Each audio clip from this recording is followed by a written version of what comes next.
From the Book of Rumi 105 Stories and Fables. The Deaf Man and His Sick Neighbor.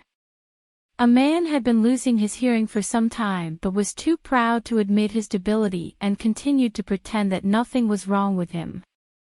One day, a friend bumped into him outside his home and told him that the old man next door had taken ill and that it would be kind to pay him a visit, as he had no relatives to drop in on him.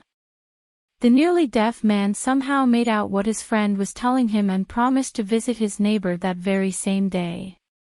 How was he going to approach his sick neighbor, wondered the deaf man, especially now that he had become ill and weak and likely able to speak only in a whisper. But there was no way out of it. Custom decreed that he pay the old man a visit and inquire after his health. He decided that he'd decipher what the patient was saying by reading his lips and respond accordingly. Nevertheless, just to be on the safe side, he prearranged his questions in his mind and his neighbor's probable answers accordingly. He decided that when he asked, "How are you feeling?"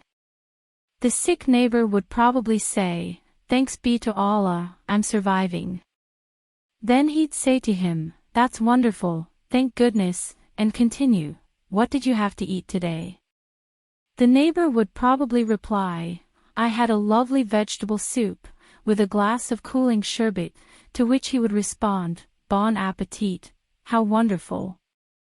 In addition, he would ask, "Which doctor has prescribed your medication?" and the patient would probably tell him the name of one of the local doctors, to which he'd confirm, "Fantastic, he's the best in the trade."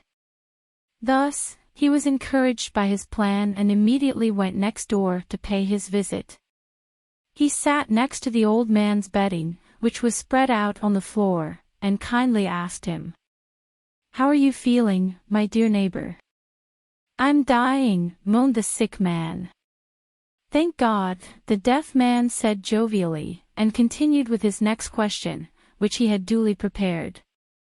"What did you eat last night?" "Poison," retorted the old man, already upset by the first answer. "Bon appetit," the deaf man responded obliviously. The sick man, made even more upset by the last comment, bit his lips to stop himself from swearing at his annoying visitor. The deaf man, though, continued with his inquiries. "Which doctor is treating you?" "Azrael, the angel of death," snapped the sick man. "May he be blessed. His presence is always good news. Whomever he visits is cured of all his pains and aches forever." Unaware of the damage he had done to his sick neighbor's state of mind, the deaf man took his hand and shook it firmly before taking his leave, believing that he had done his neighborly duty and brought the sick man much joy and relief.